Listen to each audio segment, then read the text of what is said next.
This season of What's Her Name is sponsored by the Women's History Initiative at the Utah Historical Society. Utah women's history is so much more than you think. history.utah.gov/women. And by our patrons: Kim Hokinson, Bree Smith, Robin Brown, Jan Elise Cannon, Cornelia Weiss, Heather Justin, Heather McKinnon, Amanda Gilmore, Valerie Jacobson, Jamie Lang, Jill Harrigan, Maria Sanchez, Michaela Frew, Monique Harris-Pixato, Sarah Mikado, and Caitlin McTaggart. You were all there with us in spirit at the Voices of Women Festival, and we thank you so much. Hi, Olivia. Hi, Katie. We had such a fun time at the Voices of Women Festival, November 14th and 15th in Salt Lake City in tandem with the musical Suffs. Amazing. Way to show up, Salt Lake City. Oh, yeah. I mean, it was just nonstop goodness. But one of my favorite things to witness over the course of the festival was just the number of passersby who summoned their courage to sit down in our little mini ad-hoc recording booth and tell us a very short story of their favorite historical woman. It reminded me of how nervous I was when we first started this podcast. Like when I can still remember when I sat down to do my first interview, just the moment that I knew record had been pressed, it was just like terrifying. The number of hours I spent editing my voice. Getting used to the sound of my own voice. Now it's very familiar, but at the beginning, yes, it was all very scary. Anyway, so it was a very bustling, crowded, wonderful vibes festival. You're going to hear everything going on. In a joyous way. Yes. And you will also hear the voices of all ages telling us short stories about their favorite historical woman. We also put a shout out to our Patreon patrons who are spread across the globe and invited them to submit a recording if they would like to virtually visit our booth. And we did have a couple of patrons take us up on that as well. Also, shout out to Victor Hamburger and his team for valuing women's history and these voices and these stories and giving us all the space to wallow in the greatness of revel? Yes. Wallow. Wallow in the shared community greatness of people who care about women doing stuff. I hope, listeners, that you can join in the special, warm, wonderful vibes as we listen to all of these voices of the brave souls who sat down to tell us a story. Also, if you bought a puzzle from us and it's an empty box, I have your puzzle. Yes. And it is eating away at my soul. Yes, if you bought a puzzle, check the box. Please contact me. I'm going to mail you your puzzle. Oh. Also, if you would like a puzzle that has the puzzle in it, you can buy them in our shop. We promise the puzzle will be in it.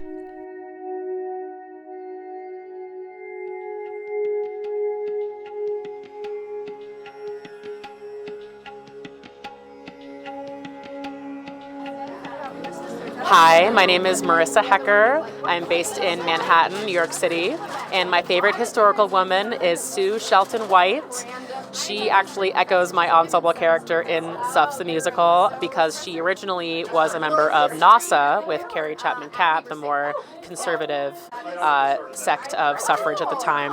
She was from rural Tennessee, and then she ended up defecting to join Alice Paul and Lucy Burns' more radical National Women's Party.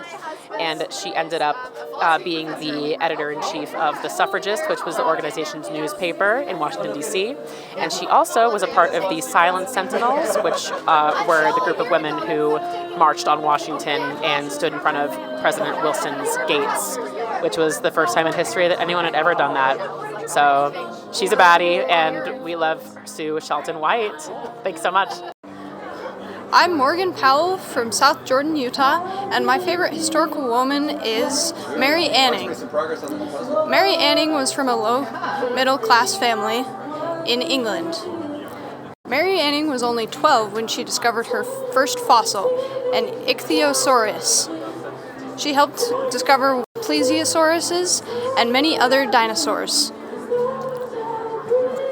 She is one of my favorite people because she is not credited with doing much work, but she was so impactful to all of society and all of science. Hello, I'm Ann Palmer from Salt Lake City, and my favorite historical woman is cowgirl Heidi Red, owner of the Dugout Ranch, and importantly, Indian Creek Cattle Company. She's been a leader to me in working with the Nature Conservancy of Utah in order to create a research institute with Utah State University in order to better understand sustainable cattle grazing and climate change and the protection of an important piece of Utah's history. So that's what I wanted to share with you today about cowgirl Heidi Red. She's been accepted into the National Cowgirl Hall of Fame, so check out her oral histories at the Marriott Library.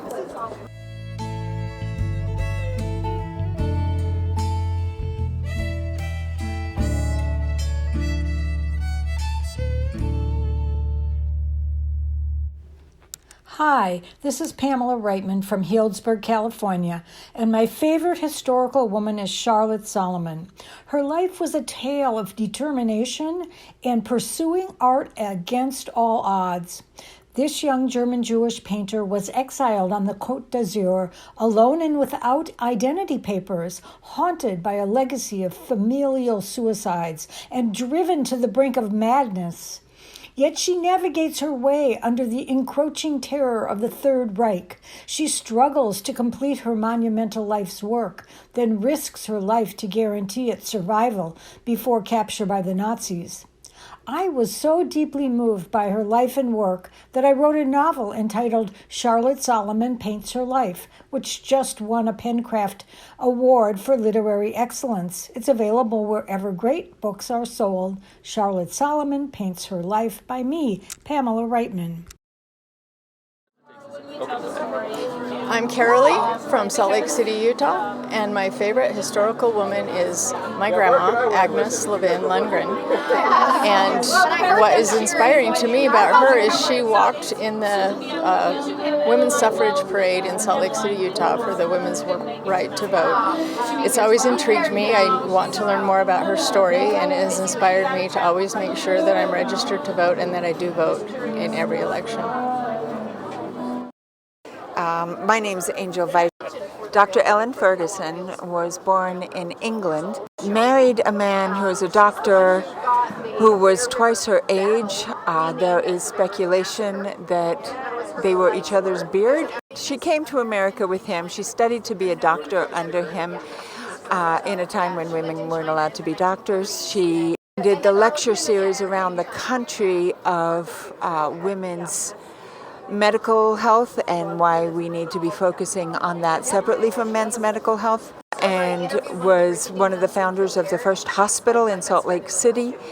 And there was a big controversy because she learned that you need to wash your hands before surgeries, and the nurses resented a woman telling them what to do because the men didn't tell them that, and there was a big revolt and there were false accusations, and they accused her of being a drunk and a drug addict. Turns out she was neither. But in the meantime, while all this is going on, she founded the Women's Democratic Club of Utah, which was a club dedicated to getting women's vote back. Anyway, Dr. Ellen Ferguson, her daughter, has also got a fascinating story, becoming one of the first female sheriffs in the United States. Hi, my name is Victoria Carpos from statues.com, and we are a local manufacturer of sculptures for the art market, and our favorite collection is called Sculpt Her. And in that favorite collection, my most favorite historical woman is Hypatia. And why? Because Hypatia was a beautiful, smart, strong female who was teaching geometry, history, philosophy. She was a warrior of the liberal arts in Alexandria at the library, where she taught young males these arts, and sadly, due to Christianity, she became a threat. And so for that, they killed her. And she is, for me, the most powerful woman, the most historical woman, the one that we should be looking up to. She led the fight for freedom, for the liberal arts, for speaking her mind, for free thinkers, and for that, I love Hypatia. My name is Emma Porter from Salt Lake City, and a historical woman that I want to talk about is Grace Fryer. She lived in Orange, New Jersey in the early 1900s, 1910s, 1920s, and she was a dial painter at the United States Radium Company, where she would paint watch faces with radium paint to cause them to glow in the dark. And all the women who were dial painters were told to put the paintbrush in their mouths to point it. And because of that, they were eating radium, and people had no idea how harmful it could be until these women started getting sick. And Grace Fryer was one of the main women who fought against the U.S. Radium Company legally to earn rights for workers and to make the disease, radium poisoning, a compensable disease for workers. Hi, my name is Megan Quigley. I'm from Denver, Colorado, and my favorite historical woman is Sarah Teasdale. She's not a well-known author, but she's done the most choral text, so choir writing of any female poet. She has a really wonderful story. She actually got divorced early on in life, and her music's both powerful and sad and tragic, and encompasses all of the stages of life as a woman. So she's a wonderful woman for choirs to sing. Hi, my name is Dr. Maren Scriven-Swenson, and I'm from Clearfield, Utah. As I sat down and talked here, we were talking about theater and women's stories in theater, and I think it's very important that we tell women's stories. I worked with someone who was talking about that. For every man that auditions for a show here in Utah, 4 women audition for the same show, and yet there are usually more men in the production than there are women. And so a show like Suffs that's here at the Eccles right now, that is all women. It's an important thing that we're telling the women's stories. So I really love that we have shows that are showcasing women's stories, and I want to see so much more of that. Thank you.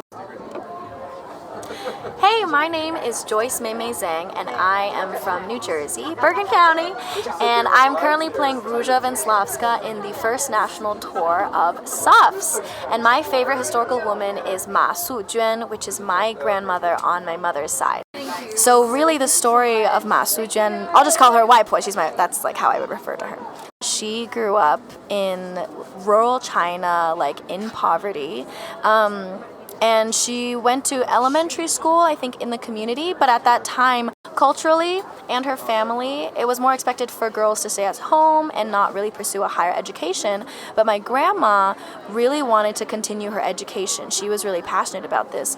And so she had her dad, my great-grandfather, bike her along the Yellow River to a nearby middle school to take the test to see if she could enter into the school. And her dad said to her, if you don't pass this test, I'm going to throw you into this river, the Yellow River.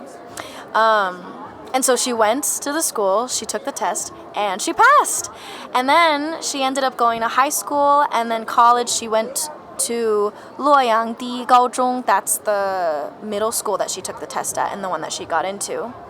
And she ended up becoming a landscape designer and building this life in the city. And none of that would have happened if she didn't take a chance and a risk on herself because she wanted to further her education. And that's the story of Ma Su-juan, my grandmother.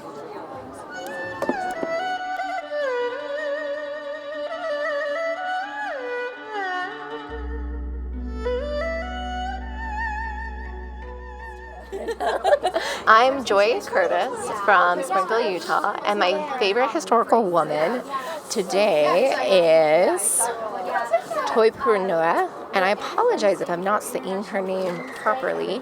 She was an indigenous woman from the California when she was kidnapped as an early teen by the Catholic priests. She helped to organize one of the more notable rebellions against the enslavement, and I just find that fascinating. Read about her last night, saw this today, and wanted to share. Thank you. Okay, whenever you're ready. Hi, I'm Barbara Schmidt from Salt Lake City, and my favorite historical woman is my grandmother, Grace Redmond. When she was, she went to a teacher's college when she was a young woman, and was the first person to ever get a college degree, and she used to take her Model T Ford. She was the first one to drive, first woman in her little county in Idaho and Western Washington, and just drive around in her little Model T through all kinds of weather. Did you want to do more? I'll do one more because Go ahead. I'm going to show you a picture too. Oh, please do. Frances Willard of Chicago fame. She was a suffragist and a leader of the Temperance Union, and she was the first dean of women at Northwestern. And just today, I received a picture reminding me of her as I was with 5 of my very favorite people in the world, and we had just started our first job based there and had her picture taken for a magazine on her front porch. That's so cool. There you go. Okay, go ahead. My great-great-great-grandmother's name was Hannah Evans. She came over here from England with her son, who was a widower, and her grandchildren. They were set to go on the Bunker Handcart Company, and they got up to where the Bunker Handcart Company was supposed to leave from, and they were building their handcarts. And Brother Bunker said, "No, you are too old." She was 70 years old. In all fairness, she was too old, and she would have held up the company, but she begged and she pleaded and she cajoled, and she got on the company, and she walked the plains with the company, and about a week to 10 days outside of Salt Lake City, she gave out and asked to ride in the sick wagon. Brother Bunker came over and he said, "I told you so." And that's all that it took for her, and she marched off in indignation, walked around a corner, and disappeared from the sight of the rest of the company. But she was met by a woodsman with a wagon full of wood on his way to Salt Lake City. He gave her a ride, and she arrived a week before the rest of her company, waving them into the valley with clean clothes and washed hair. Wow.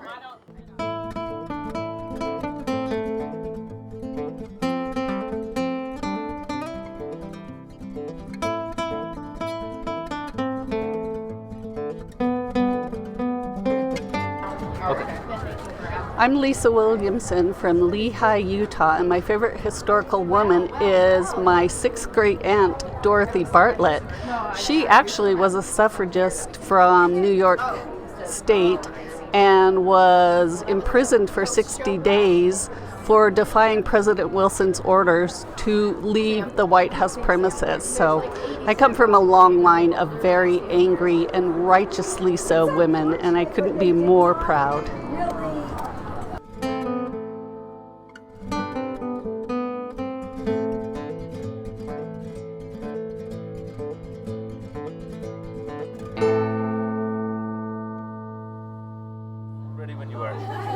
I'm Ryan Clark, and I'm from Highland, Utah, and my favorite historical woman is Betty Miller.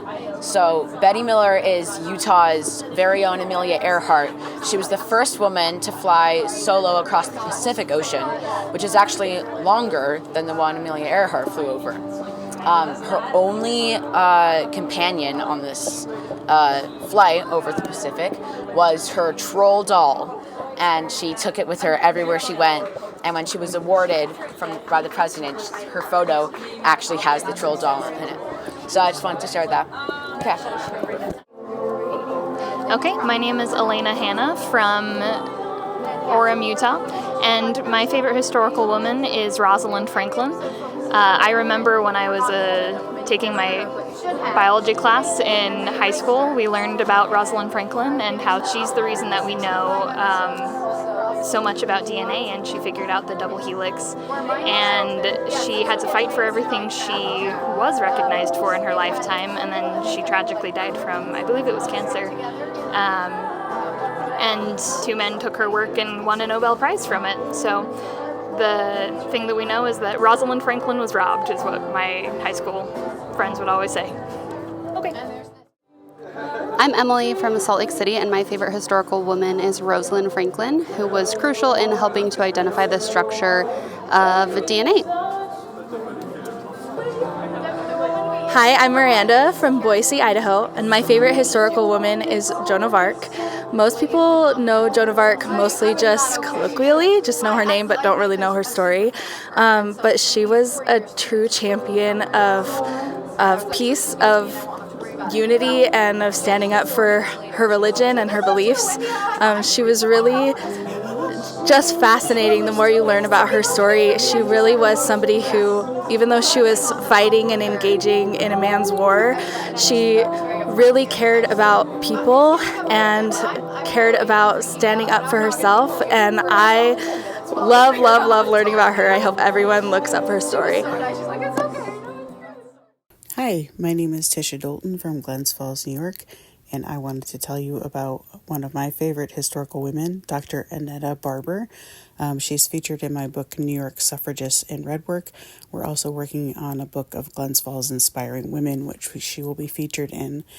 Annetta graduated from the Women's Medical College, New York Infirmary, at 39 years old in 1898. She spent her entire career here in Glens Falls, focusing on maternity and critical care, and was known for riding her bicycle around to house calls. She was active in a lot of medical associations from the local level all the way up to the national level. She was active in many of our local women's clubs, but she was also a suffragist. She was active in our Glens Falls Political Equality Club from 1902 until 1917, serving on a number of committees, and was treasurer in 1903. Thank you. I'm Sharon Anderson from Provo, Utah, and my favorite historical woman is Elizabeth Cady Stanton, and she's helped start the woman suffrage, and she wrote a book with Susan B. Anthony, and she gave a speech. I'm Amy from Provo, Utah, and my favorite historical woman is Mary Shelley, the mother of science fiction. And she wrote Frankenstein when she was just 18 years old, off of a bet with some other famous authors at the time, and hers won. She went home and had a dream about Frankenstein when she was in an opioid stupor and created Frankenstein. She also had her husband's mummified heart in her desk drawer. And that's it. Okay, perfect. Great. All right, my name is Avery Bankhead. I'm from Draper, Utah, and my favorite historical woman is Tallulah Bankhead.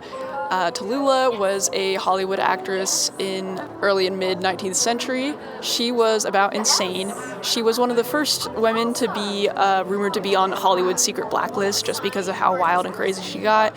She was an avid substance abuser and was rumored to smoke 120 cigarettes a day. When she moved to New York, her father warned her to stay away from alcohol and men, and she said, you know what, he didn't say anything about cocaine and women, and proceeded to, just kind of get around. She was unapologetic about all of her exploits. Later in her life, she got a surgery for an emergency life-saving treatment for gonorrhea. And when she left the hospital, she was only 70 pounds. But when she was being wheeled out, she called back to her doctor saying, "Don't think this has taught me a lesson," and vowed to continue on with her lifestyle. She's insane, and she's also the real-life inspiration for Cruella de Vil from Disney's 101 Dalmatians. And I'm so lucky to be related to her. What a character.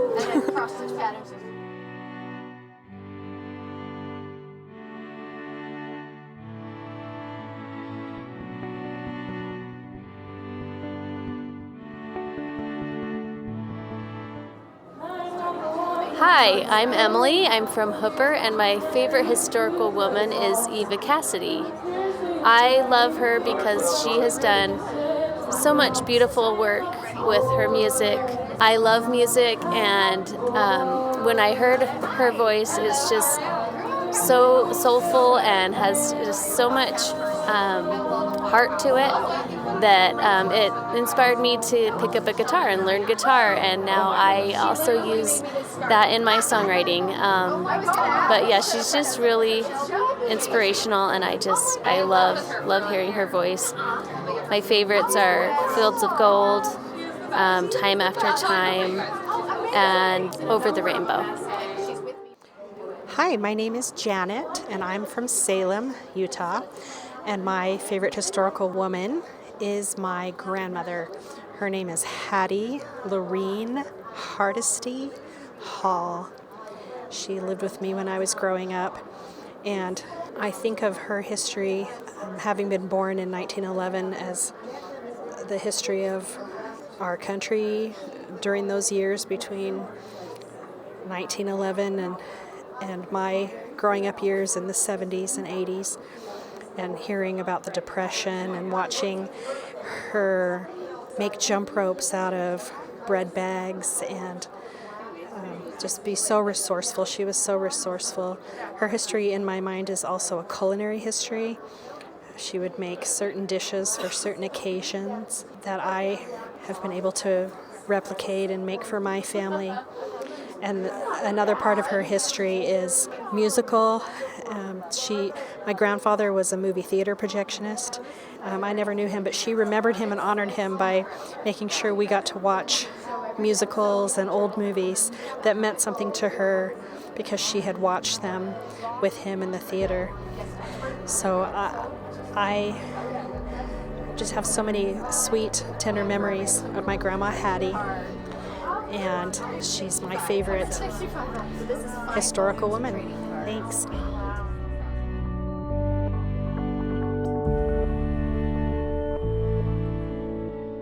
My name is Catherine Kitterman from Salt Lake City, and my favorite historical woman is Alice Kasai. She's a Japanese-American woman who grew up in a mining town in central Utah, then moved to Salt Lake City and served as the president of the Japanese-American Citizens League during World War II. She helped coordinate aid for families in the camps, and she fought bigotry with openness and with a desire to build bridges of understanding. So both during and after the war, she worked to promote intercultural cooperation and met fear and hatred again with love and openness, and that's why she's a great example to me.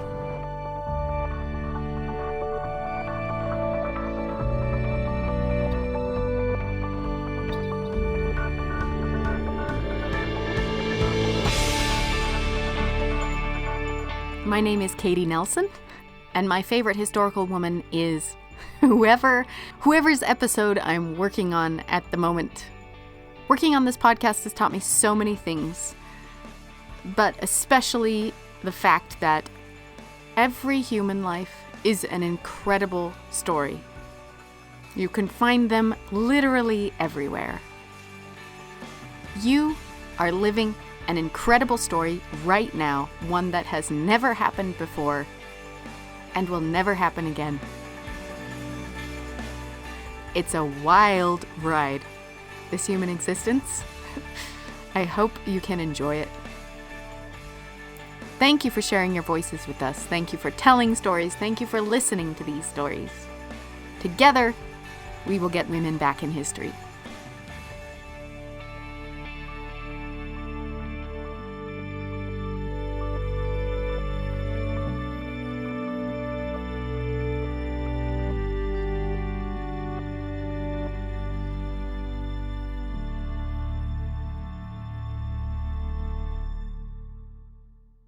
Our sound booth at the festival was operated by Mark Nelson, Emma Porter, and Janet Jensen. Thank you so much. And music in this episode was composed by Wayne Jones, Chris Haugen, and Kevin MacLeod. Our theme song was composed by Daniel Foster Smith.